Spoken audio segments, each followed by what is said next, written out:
पहिली जागतिक दृकश्राव्य आणि मनोरंजन परिषद म्हणजे वेव्ज ही खरोखरीच एक वेव्ह म्हणजे लाट आहे. सर्जनशीलतेच्या या अथांग सागरात चित्रपट, संगीत, गेमिंग, ॲनिमेशन, स्टोरी टेलिंग, तंत्रज्ञान अशा विविध लाटा जगाच्या पटलावर निर्माण होणार आहेत, असं पंतप्रधान नरेंद्र मोदी यांनी म्हटलं आहे. पंतप्रधानांच्या हस्ते आणि मान्यवरांच्या उपस्थितीत आज मुंबईत पहिल्या वेव्सचं शानदार सोहळ्यात उद्घाटन झालं. त्यावेळी ते बोलत होते. वेव्समध्ये 100हून अधिक देशांचे कलाकार, गुंतवणूकदार, नवोन्मेषक, धोरणकर्ते एकत्रित येऊन सर्जनशीलतेला जागतिक मंच देत आहेत, असं पंतप्रधानांनी म्हटलं आहे. भारतीय सिनेमाचा 112 वर्षांचा इतिहास आणि या काळात जगभरावर त्यानं सोडलेली छाप त्यांनी अधोरेखित केली. सूर्याच्या पहिल्या किरणापासून जसं जग उजळतं तसंच वेव्सनं पहिल्या परिषदेतच लक्ष वेधून घेतलं आहे. अब्जावधी लोकसंख्या असलेल्या भारतात अब्जावधी कथांचा खजिनाही आहे, असं पंतप्रधान म्हणाले. वेव्सनं भारताच्या या प्राचीन कलेला जागतिक मंच दिला आहे, असं ते म्हणाले. भारत पॅव्हेलियन, वेव्स बाजार अशा उपक्रमांचं त्यांनी कौतुक केलं. भारत की हर गली में कहानी है, हर पर्वत एक गीत है, हर नदी कुछ न कुछ गुनगुनाती है. आप भारत के 6 लाख से ज्यादा गांवों में जाएंगे तो हर गांव का अपना एक फोक है, स्टोरी टेलिंग का अपना एक खास अंदाज है. और इसलिए ही मैं कहता हूं, यही समय है, सही समय है. ये create in India, create for the world का सही समय है. आज जब दुनिया स्टोरी टेलिंग के लिए नए तरीके ढूंढ रही है, तब भारत के पास हजारों वर्ष की अपनी कहानियों का खजाना है. और ये खजाना टाइमलेस है, थॉट प्रोवोकिंग है और ट्रूली ग्लोबल है. इस खजाने को दुनिया के कोने कोने में ले जाना, आने वाली पीढ़ियों के सामने नए और इंटरेस्टिंग तरीके से रखना, ये वेव्स प्लेटफॉर्म की बड़ी जिम्मेदारी है. पहिल्या वेव्सला चित्रपट उद्योगानं जसं पाठबळ दिलं आहे तेच पुढेही द्यावं, असं आवाहन त्यांनी केलं. येत्या काळात वेव्स पुरस्कार दिले जातील. कला आणि सर्जनशीलतेच्या क्षेत्रातले हे जगातले सर्वात प्रतिष्ठित पुरस्कार असतील, अशी घोषणाही त्यांनी केली. या क्षेत्राच्या माध्यमातून आपल्याला जगाच्या मनाला जिंकायचं आहे, असं ते म्हणाले. ऑरेंज म्हणजेच सर्जनशील कलांमधून येणाऱ्या अर्थव्यवस्थेमध्ये वेव्स महत्वाची भूमिका बजावेल. त्याचा पाया आशय, सर्जनशीलता आणि संस्कृती हा असणार आहे. यात मोठ्या जागतिक संधी असल्याचं त्यांनी म्हटलं.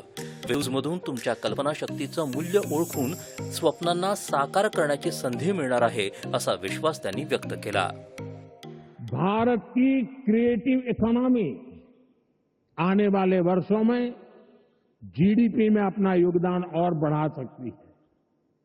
आज Bharat film production, digital content, gaming, fashion और म्यूजिक का ग्लोबल हब बन रहा है.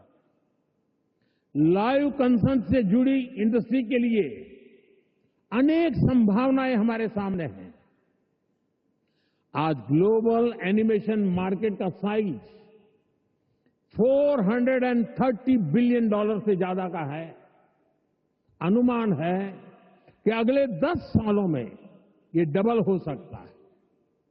ये भारत की एनिमेशन और ग्राफिक इंडस्ट्री के लिए बहुत बड़ा अवसर है. साथियों, ऑरेंज इकोनॉमी के इस बूम में मैं वेव्स के इस मंच से देश के हर युवा क्रिएटर से कहूंगा, आप चाहे गुवाहाटी के म्यूजिशियन हो, कोची के पॉडकास्टर हो, बेंगलुरु में गेम डिजाइन कर रहे हो या पंजाब में फिल्म बना रहे हैं, आप सभी भारत की इकोनॉमी में एक नई वेव ला रहे हैं. येत्या काळात वेव्ज जगभरातल्या सर्जनशील मनांचा उत्सव होईल. चारही दिशांनी आपल्याकडे शुभ विचार यावेत अशी भारताची संस्कृती आहे. या मुक्त विचारांच्या आधारावरच जगभरातल्या कला एकत्रित करून सर्व काही सृजन करण्याची संधी वेव्ज देतो आहे असं ते म्हणाले. वेव्जमध्ये क्रिएटिव्हिटी आणि कोडिंग यांचा संगम होतोय. जगभरातल्या युवा कल्पकतेला वाव मिळतो आहे. कल्पकतेला कुठलीही बंधनं नसतात. सर्व युवा शक्तीतून एकच ऊर्जा वाहते आहे असं त्यांनी सांगितलं.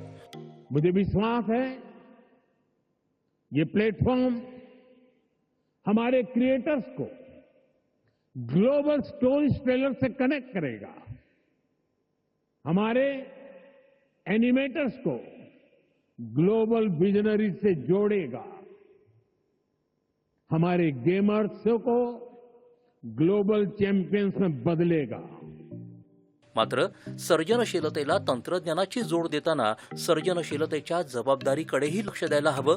तंत्रज्ञानाच्या कृत्रिम भडीमारात आपल्याला माणसाला रोग बनू द्यायचं नाही याचं भान ठेवायला हवं आणि ही आपलीच जबाबदारी आहे असं ते म्हणाले. गीत, संगीत, कला, नृत्य माणसाला समृद्ध बनवतात. त्यामुळे त्याची साथ सुटणार नाही याची काळजी घ्यायला हवी. युवा पिढी मानवतावादी विचारापासून दूर जाणार नाही याचीही काळजी आपण घ्यायला हवी असं पंतप्रधान म्हणाले. हमें इंसान को अधिक से अधिक संवेदनशील बनाना है, उसे और अधिक समृद्ध करना है. इंसान की समृद्धि इंफॉर्मेशन के पहाड़ से नहीं आएगी.